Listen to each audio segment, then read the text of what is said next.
tonight on Reporting Scotland. Pressure mounts on the country's top police officer to step aside while he's investigated over allegations of gross misconduct. The Home Secretary rejects calls for Scotland to have its own immigration arrangements after Brexit. Audit Scotland says ministers and health boards have failed to plan for future staffing issues in the NHS. Hello there, good evening. There are growing calls this evening for the Chief Constable of Police Scotland to step aside while an investigation into allegations of gross misconduct against him is underway. Phil Gormley said last night he'd work normally and would give the investigation his full cooperation. But political pressure is mounting on him. This report from our Home Affairs correspondent Reval Alderson contains flash photography.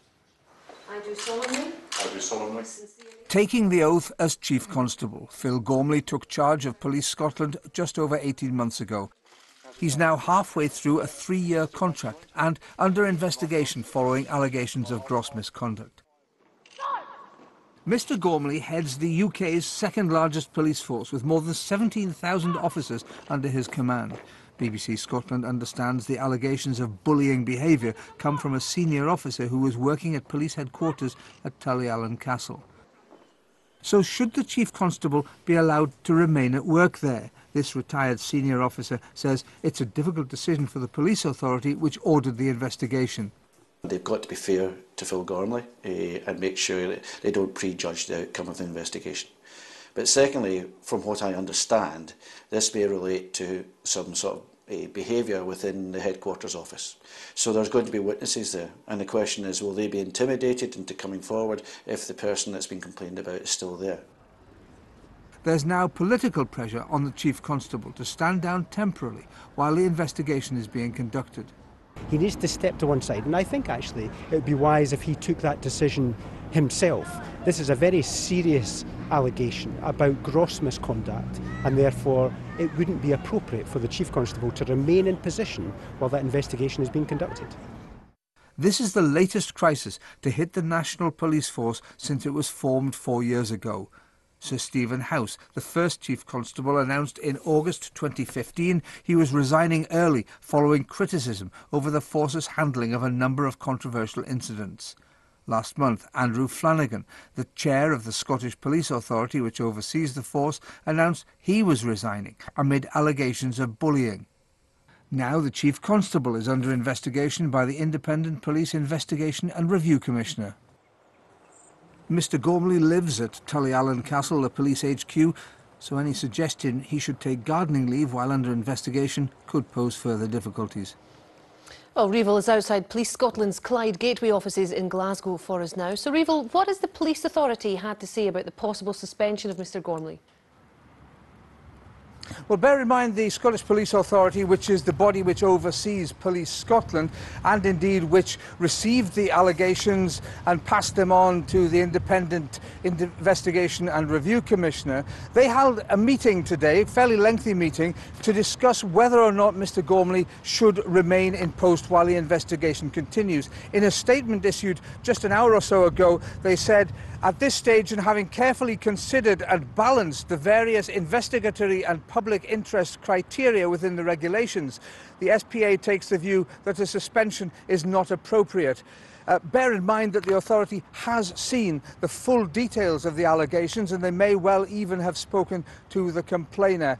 So it's on that basis, bearing in mind that they will also review the position if necessary, that they have decided that Mr Gormley should be allowed to stay in post while the investigatory process continues. And how long is it all going to take? Well, there was a previous investigation into an Assistant Chief Constable a couple of years ago, again on allegations of gross misconduct. That took about 2 months to complete, at the end of which I have to say the Assistant Chief Constable concerned was cleared of all wrongdoing by the independent investigators. Katrina. Thanks, Reval. Well, the Home Secretary says she has seen no evidence different immigration arrangements for Scotland after Brexit are necessary. Amber Rudd was speaking on a visit to South Ayrshire today after announcing a detailed assessment of the costs and benefits of EU migration. But the Scottish Government says that study is too little too late and will fail to address their concerns. Here's our political correspondent Nick Eardley. all at sea on immigration, or heading towards the answer on who can come here after Brexit. The Home Secretary in Troon earlier. She's announced a study into the impact of EU migrants, due to report just 6 months before Brexit. We will be having a new policy, but part of what I'm announcing today is to show that we're going to make sure that it's evidence-based and that we're going to make sure that it works for the whole country. So what might that involve? Some think Scotland has specific needs to help attract people to work in fruit fields like this, hotels like this one, and in our NHS. The Scottish Government, groups of peers, groups of MPs have said that the possibility of a different arrangement for Scotland should be left on the table. Is it on the table? Is it something you'll consider? Well, we haven't seen the evidence for that working in any way, but we have absolutely asked the MAC to make sure that they look at the whole of the country, the whole of the Union, to see what would work best. Others, though, think the UK government is failing to listen to their concerns. This is too little, far too late, and not likely to solve the tremendous problems that Scottish employers are facing. There are many sectors of the Scottish economy that are dependent upon free movement of people. There are also people in Scotland that need to and want to go and work elsewhere. Separate migration systems are commonplace in Canada, for example, and in Australia. It's perfectly easy to envisage how they would work. Scottish and Welsh ministers met today, discussing how they'd shape Brexit policy in areas like immigration. Any Welsh system would have to come under a UK umbrella, but there are very specific needs we know in the Welsh economy. We know that we rely on workers from overseas in a whole series of our public services and in our industries. As the UK prepares for EU departure, those concerns and the views of the many who want net migration cut will be considered.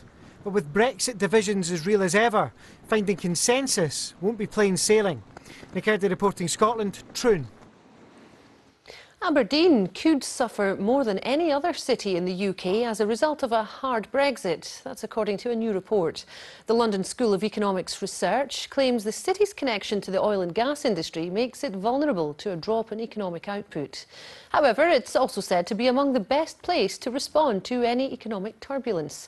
Well, Rebecca Curran is in the city for us tonight and can explain. Rebecca.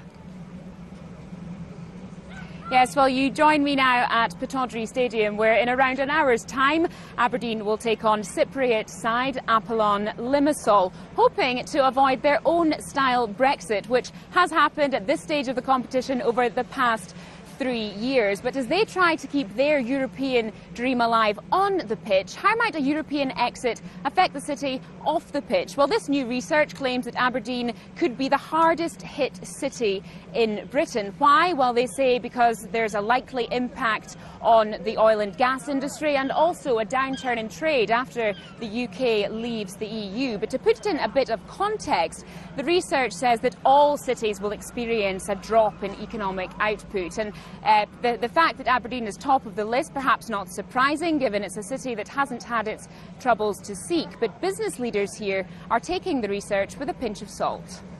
When we look at the report, it looks like an exercise of crystal ball glazing. So when we look at the numbers, it places us alongside cities in the south of England. That would suggest to me that the economic analysis maybe doesn't take into account the local conditions and the fact that exporters from here are exporting globally, not just to the EU. Also suggests that the survey also suggests that Edinburgh will be particularly hard hit with its large share of business and financial services firms, but it also says that both cities will be better placed to bounce back compared to potentially less affluent or smaller areas. But let's not forget, Aberdeen is a city still trying to get back on its feet after the shock of the oil price collapse, but it's perhaps already proven its resilience.